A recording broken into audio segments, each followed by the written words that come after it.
Hi friends, എല്ലാവർക്കും എൻ്റെ നമസ്കാരം.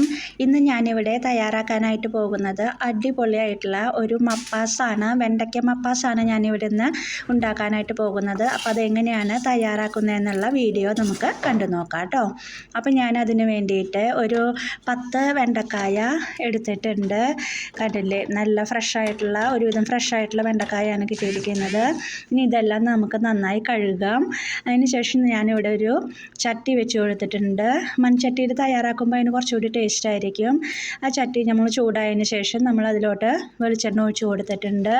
വെളിച്ചെണ്ണ എല്ലാം ചൂടായി വന്നതിന് ശേഷം നമുക്കതിലോട്ട് ഈ ഒരു വലിപ്പത്തിൽ വെണ്ടക്കായ കട്ട് ചെയ്തത് നമ്മൾ ചേർത്ത് കൊടുക്കുകയാണ്. അത് ചേർത്ത് കൊടുത്തതിന് ശേഷം നമുക്കത് നന്നായി ഒന്ന് വഴറ്റിയെടുക്കാം. അതിൻ്റെ ഒരു വഴുവഴുപ്പൊക്കെ പോയി വെണ്ടക്കായൊക്കെ ഒരുവിധം നമുക്ക് വെന്ത് കിട്ടണം. അപ്പം നമ്മളത് വെളിച്ചെണ്ണയിൽ തന്നെ വേണം അത് വഴറ്റിയെടുക്കാനായിട്ട്. വെള്ളത്തിലല്ല നമ്മൾ വേവിച്ചെടുക്കുന്നത്. അപ്പം നമ്മളത് വെളിച്ചെണ്ണയിൽ നമ്മൾ ഒരുവിധം നന്നായി വഴറ്റിയെടുത്തിട്ടുണ്ട്. കണ്ടില്ലേ, ഈ ഒരു പരുവത്തിൽ നമ്മൾ വെണ്ടക്കായനെ വഴറ്റിയെടുക്കണം. ഈ വഴറ്റിയെടുത്ത വെണ്ടക്കായ നമ്മൾ വേറൊരു പാത്രത്തിലോട്ട് മാറ്റി വെച്ചിട്ട് ആ സെയിം ചട്ടിയിലോട്ട് നമ്മൾ അല്പം കൂടി വെളിച്ചെണ്ണ ഒഴിച്ചു കൊടുക്കുകയാണ്. ഇനി നമുക്കിതിലോട്ടുള്ള അതർ ഇൻഗ്രീഡിയൻസ് ചേർത്ത് കൊടുക്കാം. ചെറിയൊരു പീസ് ഇഞ്ചി ഞാൻ നീളത്തിൽ കട്ട് ചെയ്തിട്ടുണ്ട്. അത് ഞാൻ ഈ സമയത്ത് അതിലോട്ട് ചേർത്ത് കൊടുത്തിട്ടുണ്ട്. പിന്നെ 2 പച്ചമുളക്, അതും ഞാൻ നെടുകെ കീറിയിട്ടുള്ളതാണ്. അതും ഒരു 6-7 അല്ലി വെളുത്തുള്ളി എടുത്തിട്ടുണ്ട്. അതും ഞാൻ അതിലോട്ട് ചേർത്ത് കൊടുത്തിട്ടുണ്ട്. അതിന് ശേഷം നമുക്ക് അല്പം കറിവേപ്പില കൂടി ഇതിലോട്ട് ചേർത്ത് കൊടുക്കാം. അപ്പോൾ ഇഞ്ചി, പച്ചമുളക്, വെളുത്തുള്ളി, കറിവേപ്പില എല്ലാം വെളിച്ചെണ്ണയിലിട്ട് നന്നായി ഒന്ന് നമുക്ക് മൂപ്പിച്ചെടുക്കണം. നല്ല ഗോൾഡൻ കളർ ആവാനായിട്ട് വെയിറ്റ് ചെയ്യേണ്ട ആവശ്യമൊന്നുമില്ല. ഒരുവിധം നന്നായി മൂത്ത് വന്നതിന് ശേഷം നമുക്ക് അതിലോട്ട് ഒരു ഓണിയൻ ഞാൻ ഒരു വലിയ സബോളയായിരുന്നു, അതിൻ്റെ ഒരു ഹാഫ് പാർട്ടാണ് എടുത്തിരിക്കുന്നത്. അത് ചേർത്ത് കൊടുത്തിട്ടുണ്ട്. അതിലോട്ട് തക്കാളി ഇട്ട് കൊടുത്തിട്ടുണ്ട്. ഒരു തക്കാളി ഞാൻ ചേർത്ത് കൊടുത്തു. അതിലോട്ട് ആവശ്യത്തിനുള്ള ഉപ്പ് ഞാൻ ഈ സമയത്ത് ചേർത്ത് കൊടുത്തിട്ടുണ്ട്. ഒരു 1/4 ടീസ്പൂണോളം മഞ്ഞൾപ്പൊടിയും ആഡ് ചെയ്ത് കൊടുത്തു. ഇനി നമ്മളിതെല്ലാം കൂടി നന്നായി ഒന്ന് നമ്മൾ വഴറ്റിയെടുക്കുകയാണ്. അതിന് ശേഷം ഞാനിതിലോട്ട് 2 ടീസ്പൂണ് മല്ലിപ്പൊടി ചേർത്ത് കൊടുക്കുന്നുണ്ട്. അതുപോലെ തന്നെ 1 ടീസ്പൂണ് മുളക് പൊടിയും ആഡ് ചെയ്ത് കൊടുത്തിട്ടുണ്ട്. ഇനി അതും അതിൻ്റെ ഒരു റോ ടേസ്റ്റ് പോകുന്നതോളം വരെ നമ്മളത് ഒന്ന് മൂപ്പിച്ചെടുക്കണം. അതിന് ശേഷം ഞാൻ അതിലോട്ടൊരു 1/4 ടീസ്പൂണോളം കുരുമുളക് പൊടിയും ചേർത്ത് കൊടുത്തിട്ടുണ്ട്. ഇനി എല്ലാം നന്നായിട്ടൊന്ന് വഴറ്റിയെടുക്കാം. അപ്പോൾ വഴറ്റിയെടുത്തതിന് ശേഷം നമ്മൾ അതിലോട്ട് നമ്മൾ വേവിച്ച് വെച്ചിരിക്കുന്ന വെണ്ടക്കായ ചേർത്ത് കൊടുത്തു.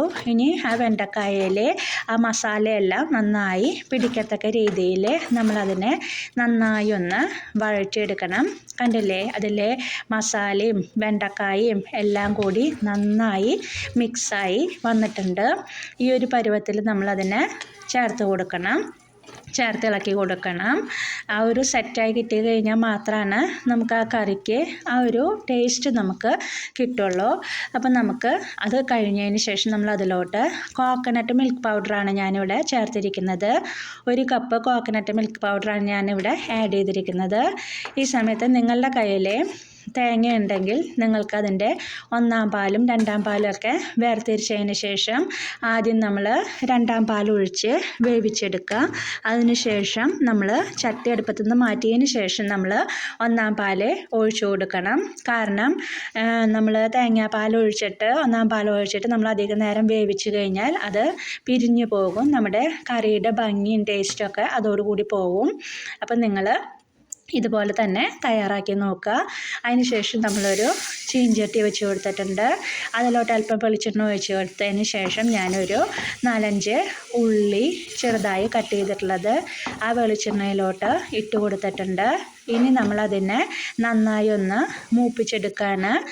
ഉള്ളി ഒരു ഗോൾഡൻ നിറമായി വരുന്നതോട് കൂടിയിട്ട് നമ്മളതിലോട്ട് ആവശ്യത്തിനുള്ള കറിവേപ്പില കൂടി ഈ സമയത്ത് ചേർത്ത് കൊടുക്കുകയാണ്.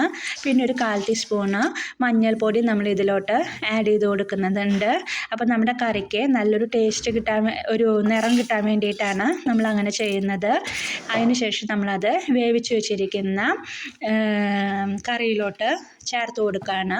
ഇത്രയേ ഉള്ളൂ നമ്മുടെ വെണ്ടക്കായ മപ്പാസ് ഇവിടെ തയ്യാറായി കഴിഞ്ഞു. അപ്പോൾ നിങ്ങളെല്ലാവരും തന്നെ ഇത് ട്രൈ ചെയ്ത് നോക്കി അഭിപ്രായം പറയാൻ മറക്കരുത് കേട്ടോ.